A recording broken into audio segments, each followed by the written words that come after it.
শাকিব খানের সাথে করলে একটু মনের আনন্দ পেতাম। তার যে লুক, তার যে অ্যাটিটিউড, এটা অবশ্যই আমাদের হলিউডকে হার মানাবে। কোন শহরের মাইয়া গো লাগে উড়া দুরা।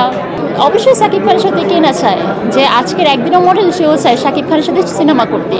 তো আমি তো মডেলিং ক্যারিয়ার অনেক দিন হয়েছে শুরু করেছি। আমি তার পাশাপাশি দেশের বাইরে ইন্টারন্যাশনালভাবে অনেকগুলো শো করেছি। তো আমাকে যদি কোনো ডিরেক্টর কাস্ট করে অবশ্যই করবেন। কিন্তু মানে এই পর্যন্ত কোনো অফার পেয়েছেন কিনা? হ্যাঁ, পেয়েছি। এখন অনেক কথা কাজ চলছে, দেখি কি করা যায়। স্বপ্নের নায়ক তো দেখতাম সালমান শেখ, সে তো মারা গিয়েছে। এখন বর্তমান আছে শাকিব খান, মেগাস্টার, লাস্ট বাংলাদেশের লাস্ট সুপারস্টার মেগাস্টার একজনই, মানে তারপরে কোনো সুপারস্টার আসবে না বাংলাদেশে। দেখেন সে কয়টা সিনেমা করেছে আর তার হলের দর্শক কয়জন আমি ঠিক জানি না। আমি কখনো তার কোনো কাজ দেখি নাই। তবে জায়েদ ভাই মানুষ খুবই ভালো, জায়েদ খান খুবই ভালো একজন মানুষ। আর শাকিব খান হচ্ছে আমাদের মেগাস্টার, বাংলাদেশের লাস্ট সুপারস্টার। তো সুপারস্টারের সাথে কাজ করতে আমি অবশ্যই চাই। যদি কোনো ডিরেক্টর দেখে থাকেন, প্রডিউসার দেখে থাকেন, অবশ্যই আমাকে কাস্ট করবেন। আমি আরোহী হাওলাদার। আমি হচ্ছে মডেল এবং হোস্টিং হিসেবে আছি।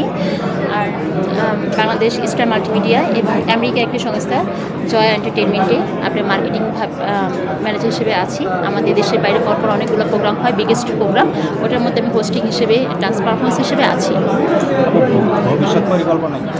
ভবিষ্যৎ পরিকল্পনা হচ্ছে ভবিষ্যতে দেখা যাবে, কিন্তু চাই একটু বড় পর্দায় কাজ করতে। যেহেতু এখন আমার সিনেমাটা খুবই ভালো চলছে, সবাই এখন কম বেশি হলমুখী হচ্ছে।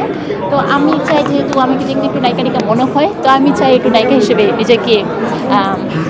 আমাদের বাংলাদেশের প্রেক্ষাপটে সবাই এখন সিনেমা হলমুখী হয়েছে, যেহেতু পরপর অনেকগুলো ধামাকা, বিগেস্ট মানে বিগ বাজেটের সিনেমা এসেছে, সবাই কম বেশি এখন সিনেমা দেখছে, দর্শক এখন আছে।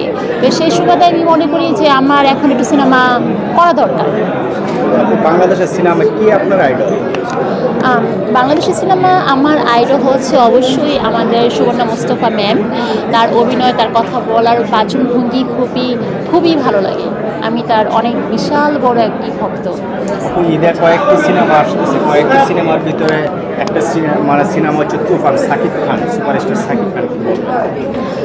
তুফান তো অলরেডি ঘূর্ণিঝড় হয়ে গিয়েছে, তাই না? তুফান হচ্ছে বাংলাদেশের প্ল্যাটফর্মে সিনেমা মানে কী টাইপের হয় এটা দেখিয়ে দিয়েছে আমাদের রায়হান রাফি। আর আমাদের মেগাস্টার শাকিব খান যেই সিনেমাই করবে সেই সিনেমাটা অবশ্যই হিট হবে, কারণ বর্তমান প্রেক্ষাপটে আপনার মেগাস্টার শাকিব খান সুপারস্টার একজনই আছে।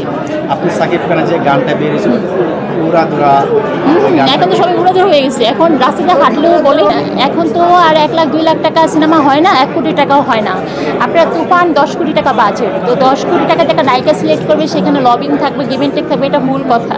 কারণ 10 কোটি টাকা দিয়ে একটা সিনেমা বানালে শাকিব খান থাকবে, সেখানে আপনি আমাদের কারিনা, আলিয়া ভাট সবাইকেই প্রয়োজন হবে। সেখানে একজন গিভ অ্যান্ড টেক করলো, কাছ থেকে গেল, এর মাধ্যমে সুপারস্টারের সাথে সিনেমা করা কি চায় আমি জানি না, আদৌ জানি না।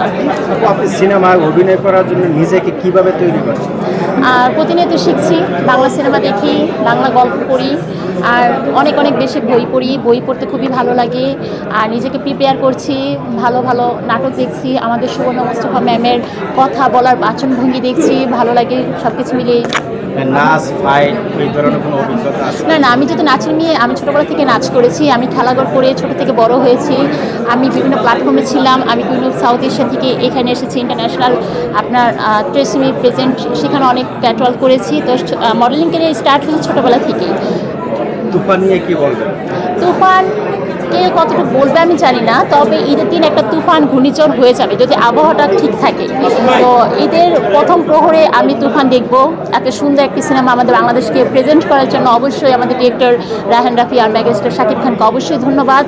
আর এত সুন্দর আমাদের মানে বাংলাদেশের সিনেমা যে 100 বছর আপডেট হয়েছে, এটা তুফানের উপরে ডিপেন্ডেন্ট করবে। কারণ তুফান দিয়ে আমি মনে করি আমাদের মেগাস্টার শাকিব খান আগামী 10 বছর 100 বছর রাজত্ব করবে। শাকিব খানের সিনেমা আসলে বিভিন্ন জায়গা থেকে বলে গান নকল, সিনেমা নকল, আসলে দেখেন কোনোটা নকল না। এটা হচ্ছে বাংলাদেশে যখন মানে 1971 সালে হয়েছিল একটা গান, সেই গানটা রিমেক করে ইন্ডিয়াতে নিয়েছে, একটা হলিউডে নিয়েছে। এটা রিমেক বলা হয়, এটাকে নকল বললে হবে না। আপনি সাকিবের লুকটা দেখেছেন, জাস্ট ওয়াও। মানে মেগাস্টার শাকিব খানকে এত সুন্দর একটি লুক এখন পর্যন্ত কেউ দিতে পারেনি আমার জানা মতে।